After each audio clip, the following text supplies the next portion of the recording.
Hello, welcome to our new blog. দেখো, প্রতিদিনের মতন আজকেও চলে এসছে সব কিছু গোছগাছ করে রান্না করতে। কিন্তু এই রান্না করতে আসতে আমার প্রত্যেকটা দিন এত পরিমাণে দেরি হয়, কি বলবো তোমাদেরকে।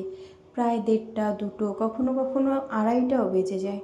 কিভাবে যে সকাল থেকে সময়টা চলে যায় আমি না ঠিক বুঝেই উঠতে পারি না। আসলে সকালবেলা ঘরের বাসি অনেক কাজ থাকে, তারপরে আদর তো ছোটো, ওকে খাওয়াতে হয়, খাবারটা বানাতে হয়, সেই সব করে উঠতে তারপরে কিছু এডিটিংয়েরও কাজ থাকে। এই সব কিছু করে মোটামুটি সেরে স্নান টান করে আসতে এত দেরি হয়ে যায়, বেলা বয়ে যায়।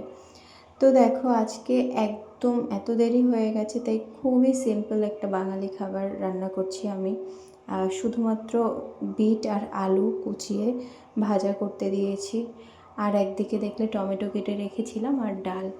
এই খুব সিম্পল আর সহজভাবেই রান্নাটা আজকে করব, খুব দ্রুত করে নেব।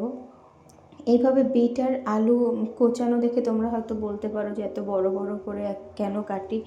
আসলে বটিতে আমি কাটতে পারি না, বটিতে কাটতে গেলে হয়তো কুচে কাটা যায়, কিন্তু বটি নিয়ে নিচে বসলে আদর এসে চলে আসে ধরতে, আর আমি বটিতে অতটা পটুও নয়, বটিতে খুব স্লো কাটি, সেই জন্য আমি সবসময় ছুরি দিয়ে কাটি। তাই জন্য না আমার এই কাটাগুলো খুব বড় হয়ে যায়। যদি গ্রেট করে নিতে পারি তাহলে আবার খুব কুচি কুচি হয়।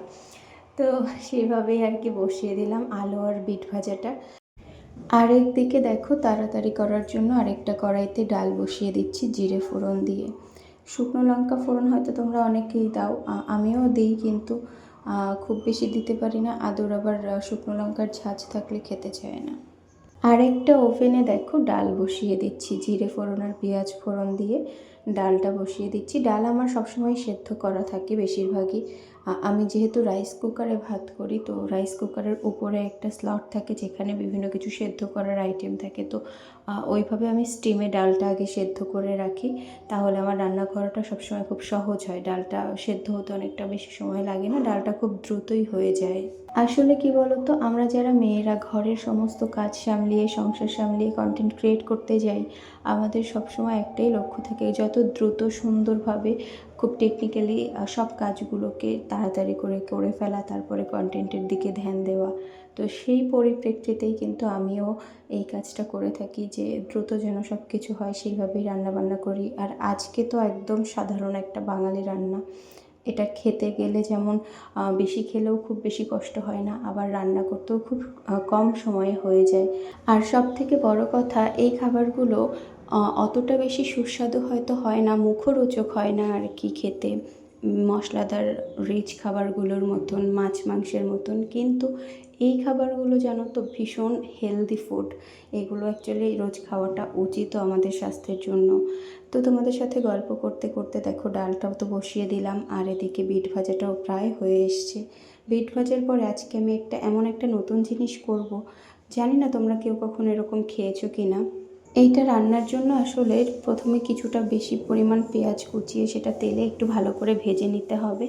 আর তারপরে পেঁয়াজটা ভাজা ভাজা হয়ে গেলে দেখো আমি যেভাবে টমেটোটা দিয়ে দিচ্ছি, এভাবে টমেটোটা দিয়ে দিতে হবে। তারপর খুব ভালো করে টমেটো আর পেঁয়াজটা একসাথে ভেজে নিয়ে তুলে নিতে হবে। এর আলাদা কোনো নাম আছে কি না আমার জানা নেই, কারণ এই রেসিপিটা আমার বরের সম্পূর্ণ নিজস্ব একটা রেসিপি। ও নিজে এরকমভাবে প্রায়ই খেত যখন একা রান্নাবান্না করে খেত, আর এখন আমি প্রায়ই করি যখন খুব তাড়াহুড়ো থাকে।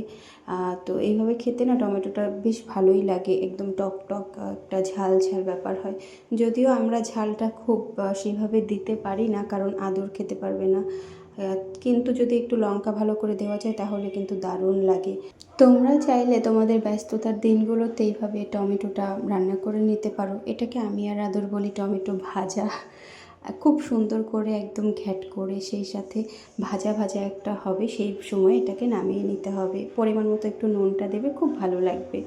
তো দেখো, তোমাদের সাথে গল্প করতে করতে খাবার টেবিলে আমরা সবাই চলে এসেছি, খাবার বাড়ছি।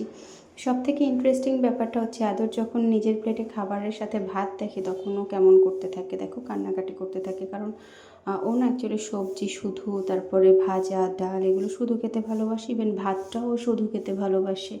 ছোটোবেলার থেকেই আদর মেখে দিলে যতটুকু না খেত, তার থেকে বেশি শুধু ভাত দিলে বা শুধু তরকারি দিলে আরও বেশি খাবার খায়। যাই হোক, ওর বাবা ওকে ভালো করে বুঝিয়ে শুনিয়ে খাওয়াতে বসিয়ে দিয়েছে। আস্তে আস্তে একাও খাওয়া শুরু করবে। আর আমরা দুজনও আমাদের জন্য ভাত নিয়ে নিয়েছি। তো আজকের ব্লগটা এটুকুই ছিল। কেমন লাগলো তোমাদের একটু কমেন্ট করে জানিও আমাদেরকে। ভালো লাগলে অবশ্যই পাশে থেকো। আমাদের পূর্বের ব্লগগুলোতে তোমরা যারা যারা অনেক সুন্দর কমেন্ট করে ভালোবাসা জানিয়েছো, তোমাদেরকে অসংখ্য ধন্যবাদ।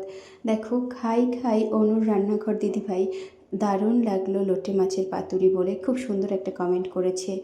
তারা শর্ট ভিডিওস দিদিভাই বলছে খুব সুন্দর হয়েছে রেসিপিটা দিভাই। থ্যাংক ইউ সো মাচ অনু দিদিভাই আর তারা দিদিভাই, তোমরা এত সুন্দর করে ভিডিওটা দেখে এত সুন্দর গঠনমূলক কমেন্ট করেছো, সেই জন্য তোমরা সবসময় আমাদের ভালোবাসা নিও। আর এইভাবেই তোমার এই ছোট্ট বোনটাকে সবসময় সবাই প্লিজ ভালোবেসে সাপোর্ট করো। যদি আমাদের ভিডিওগুলো ভালো লাগে লাইক কমেন্ট আর শেয়ার করে দিও তোমার বন্ধুদের মধ্যে। আর আমাদের এই ছোট্ট চ্যানেলটা সাবস্ক্রাইব করে প্লিজ পাশে থেকো। এই দেখো, সবাই আমরা খেতে বসে গেছি। আর আদর আর আদরের বাবার খুব সুন্দর হয়েছে সেই রিয়াকশানটা দেখিয়ে দিল। তো আজকে এই পর্যন্তই, টাটা বাই।